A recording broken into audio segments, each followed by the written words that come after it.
gave that guitar away. Ah, that's the one. That boy. He didn't crave the spotlight. He didn't fight for the loudest voice in the room, a room already dominated by the titanic egos of John Lennon and Paul McCartney. George Harrison, the quiet Beatle, simply played, and with a profound, searching patience, the entire world eventually leaned closer to listen.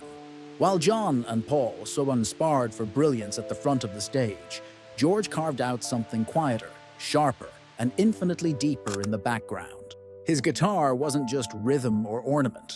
It was a compass, a voice pointing somewhere beyond the screaming fans, beyond the crushing frenzy of Beatlemania, towards something spiritual and eternal.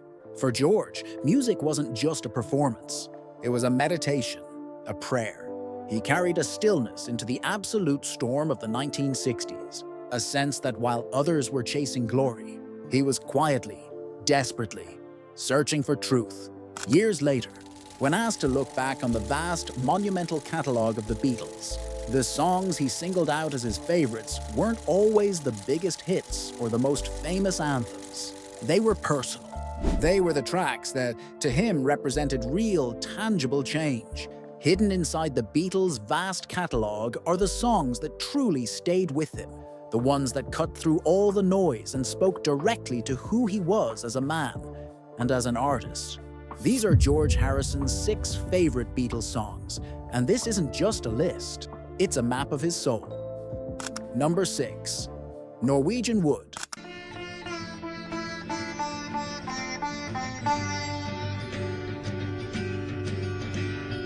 When George Harrison looked back on his monumental journey, he didn't point to the screaming stadiums or the gold records. He pointed to the moment the music itself changed. For George, the true beginning wasn't Beatlemania. It was the 1965 album Rubber Soul. Years later, he would call it his favorite Beatles album, not because it was their most famous, but because, as he said, it was the first time their music felt like a collective discovery. Everything seemed to blossom at once. New sounds, new influences, new doors of perception opening.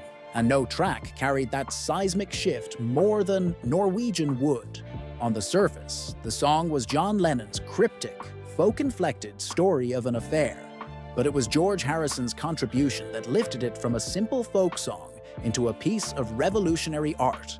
On the set of the movie Help, George had become fascinated by a group of Indian musicians and their instruments.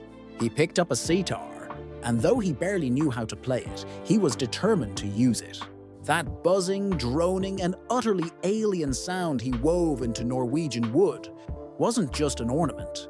It was a voice, foreign to Western pop, yet instantly and perfectly at home. That single musical decision was more than an experiment. It was the spark of a lifelong spiritual and musical devotion.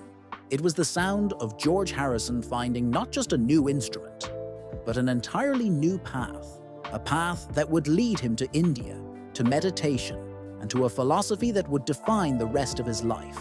He was bridging East and West, bending rock music into something it had never been before, and pulling his bandmates along with him. It's easy to see why Rubber Soul mattered so much to him. It was the first time George's own unique artistic voice began to push through the shadows of Lennon and McCartney, and Norwegian Wood was the first, shimmering glimpse of where he and the entire 1960s were about to go. Number 5. Strawberry Fields Forever.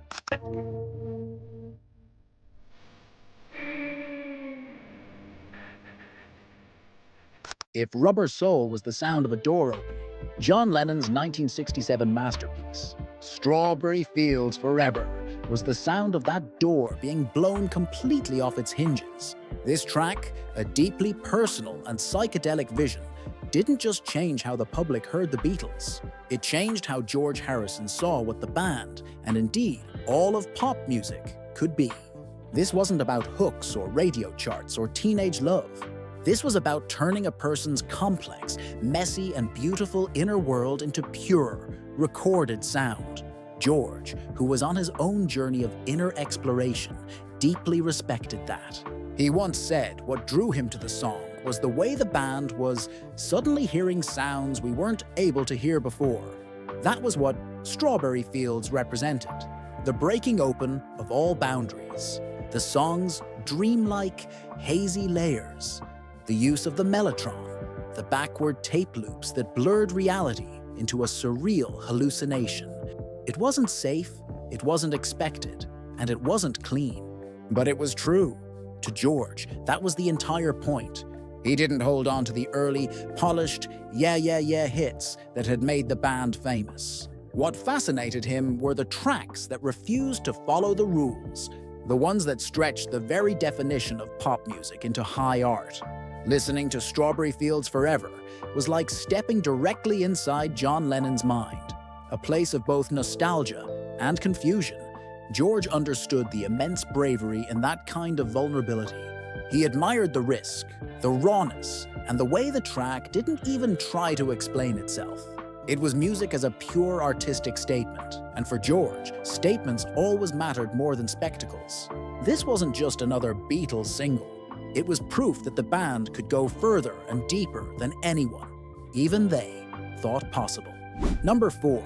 Eleanor Rigby. Eleanor Rigby picks up the rice in the church where a wedding has been. Some revolutions arrive with a deafening, chaotic noise. Others arrive with a cold, stark silence. For George Harrison, Paul McCartney's Eleanor Rigby was one of those silent, revolutionary moments. It was Paul's song, driven by his narrative, but George admired it for what it represented: the sheer, artistic courage to strip everything familiar away.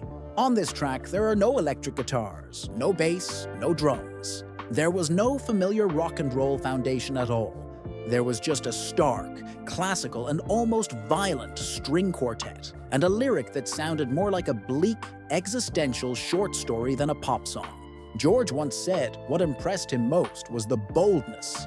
At a time when the world expected the Beatles to deliver more hand-clapping hits that sounded like the ones before, here was a track that broke every single expectation. It was different, George reflected, and in that one simple word, different, he saw true strength and artistry.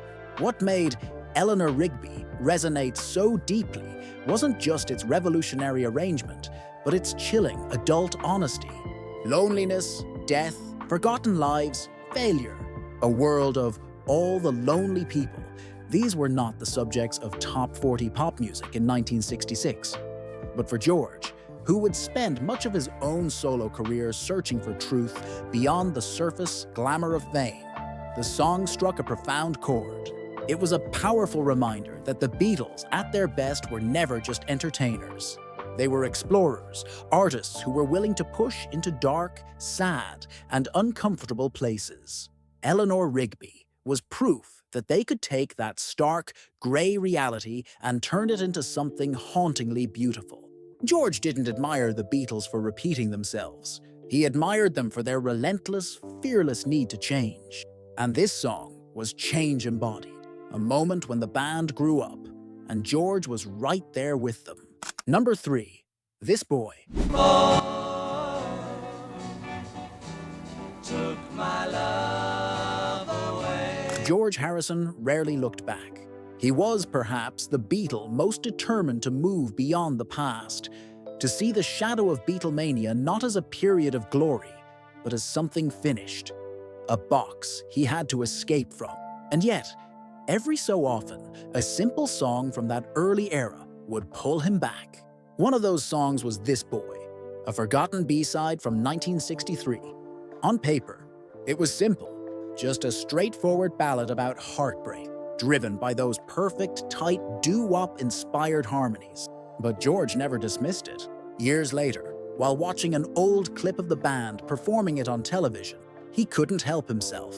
A warm, nostalgic smile broke across his face as he watched his younger self. He quietly joined in on the harmonies, and then, almost shyly, he turned to the camera and said, "It's a good song, though. A good song." For a man who often resisted the pull of nostalgia, that simple, unguarded moment says everything. This Boy wasn't groundbreaking. It wasn't experimental. It wasn't spiritual. But it captured something that George valued even more, and something he knew the band had lost forever: pure, unfiltered unity. This song was the sound of three voices: John, Paul, and George, carrying one single soaring melody, singing as one equal and balanced entity. Before the egos, the lawsuits, and the creative expectations began to fracture the band into competing pieces, he didn't call it profound. He didn't dress it up in philosophy. He just called it good. And maybe that's why it mattered so much to him. Because it was an echo, a perfect, preserved reminder that even buried deep in the deafening noise of their rise to fame, there were still these perfect, quiet moments of pure, unadulterated musical joy. Moments that George Harrison could look back on, even decades later, without a trace of bitterness. Number 2, because by the end of the Beatles' career, the chaos was often louder than the music. The dream was over. The sessions for what would become Abbey Road were famously tense, the sound of a band disintegrating. And yet, in the middle of all that bitterness and acrimony, they produced one of their most transcendent and beautiful recordings. For George Harrison, one song on that final, masterful record stood apart from all the rest. It was because it wasn't a hit, it wasn't made for radio, but George later called it one of the most beautiful things we've ever done. And listening back, it's easy to understand why. The song is built around three voices: John, Paul, and George. Their three-part harmony was recorded 3 separate times and layered on top of itself, creating a lush, ethereal 9-part vocal choir that seems to float, untethered to time. There are no rock and roll theatrics, no aggressive solos, no competitive noise. There is just pure, perfect, shimmering stillness. For George, who had long been searching for a form of transcendence and spiritual peace in his music, because felt like definitive proof that even at the very end, the 4 of them could still touch something higher, something divine. The track wasn't about virtuosity, it was about surrender.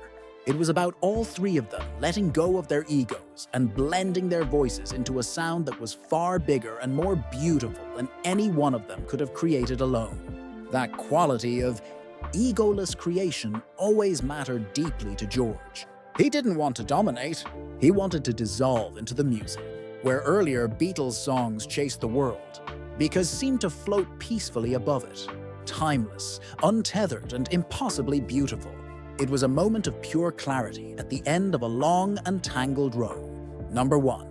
In my life, George Harrison spent the majority of his life respectfully, and at times angrily, stepping away from the long shadow of the Beatles. He built his own incredible solo voice, his own distinct musical identity, and his own deep, abiding faith. He often spoke of the frustration of being overshadowed in the band, of feeling like the quiet one who had to fight and beg just to get his songs onto an album. And yet, when he chose to carry a single Beatles song with him into his solo career, to represent that entire era of his life, it wasn't one of his own groundbreaking compositions like Something or Here Comes the Sun. It was John Lennon's In My Life. During his legendary 1974 Dark Horse tour, George placed this song alongside his own solo material, making it the only Lennon-McCartney song he ever performed on stage after the band officially broke up.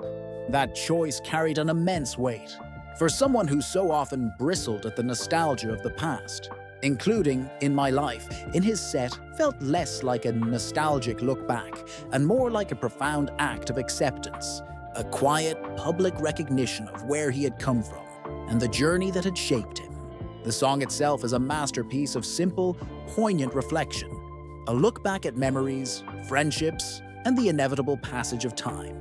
And that elegant simplicity is precisely what gave it its power.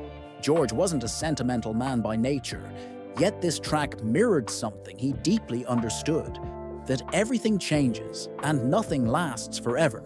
He never explicitly explained why he chose this one song above all others, but in singing it, he allowed himself a rare and beautiful moment of public gratitude for the people, the places, the moments, and the music that had, for better or for worse, made him who he was.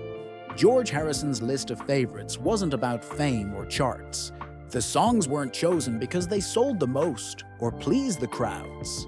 They were chosen because they resonated with him.